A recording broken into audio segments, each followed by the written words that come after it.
Guys, welcome back. So ఈ రోజు నేనైతే బెల్లం అన్నం చేస్తున్నాను అనమాట. ఎలానో చూసేయండి.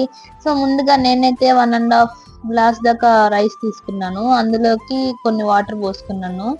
నేనైతే మెజర్ చేయలేదు, అంచనాతో పోసాను. ఇంకా అవి బాగా కుక్ అవ్వాలన్నమాట. 90% దాకా కుక్ అవ్వాలి. ఇంకొక ప్యాన్ లో అయితే నేను నెయ్యి తీసుకుంటున్నాను. 3 టేబుల్ స్పూన్స్ నెయ్యి తీసుకున్నాను. అది కొంచెం హీట్ ఎక్కాక బాదం, కిస్మిస్, ఇంకా అలాగే క్యాష్యూస్ తీసుకున్నాను. గోల్డెన్ బ్రౌన్ కలర్ వచ్చేంత వరకు బాగా ఫ్రై చేసుకున్నాను. ఇంకా ఆ తర్వాత ఇంకొక బౌల్లో నేనైతే 400 గ్రామ్స్ దాకా తీసుకుంటున్నాను బెల్లంని. అది బాగా మెల్ట్ అవ్వాలనేసి కొన్ని వాటర్ పోసుకున్నాను. సో మీరు ఎక్కువ స్వీట్నెస్ కావాలంటే మీరు ఎక్కువ తీసుకోవచ్చు బెల్లంని. సో ఇంకా ఇక్కడ చూస్తే 80% కుక్ అయిందనమాట. సో మధ్య మధ్యలో కలబెడుతూ ఉండాలి, లేదంటే అడుగు అంటుతుంది. సో ఇంకా అలాగా మిక్స్ చేశాక అందులోనే నేనైతే 1/2 లీటర్ దాకా పాలు వేసుకున్నాను. అందులో వాటర్ కూడా మిక్స్ చేశాను. సో ఇంకా పాలు పోసేసి ఇంకా 10 మినిట్స్ అలా ఉడకనిచ్చాను.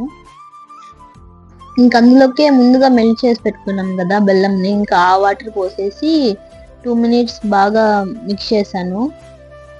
ఇంకా అందులోకే ముందుగా ఫ్రై చేసుకున్నాం కదా డ్రై ఫ్రూట్స్ ని, ఇంకా వేసేసి మిక్స్ చేశాను. ఇంకా ముందుగానే నేనైతే 5 to 6 అలా యాలకులు దంచి పెట్టుకున్నాను అనమాట. అవి కూడా యాడ్ చేసి బాగా మిక్స్ చేశాను. ఇంక ఇవన్నీ మిక్స్ చేశాక ఇంకా నేనైతే 5 to 6 మినిట్స్ బాగా మిక్స్ చేశాను. 5 to 6 మినిట్స్. ఇంకా ఆ తర్వాత నెయ్యి, ఇంకా మనం డ్రై ఫ్రూట్స్ అన్ని వేసాను కదా, యాలకులు, ఆ ఎసెన్స్ అంతా బాగా మిక్స్ చేయాలా బాగా కలిపెట్టుకున్నాను. సో ఫైనల్ గా అయితే 6 మినిట్స్ తర్వాత అనమాట. టేస్ట్ అయితే బాగా వస్తుంది, మీరు కూడా ట్రై చేయండి. సో ఫైనల్ గా అయితే రెసిపీ రెడీ అయిపోయింది అనమాట.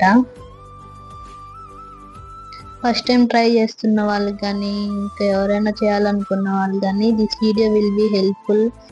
So if you like this video, please like, share and subscribe. Thank you for watching.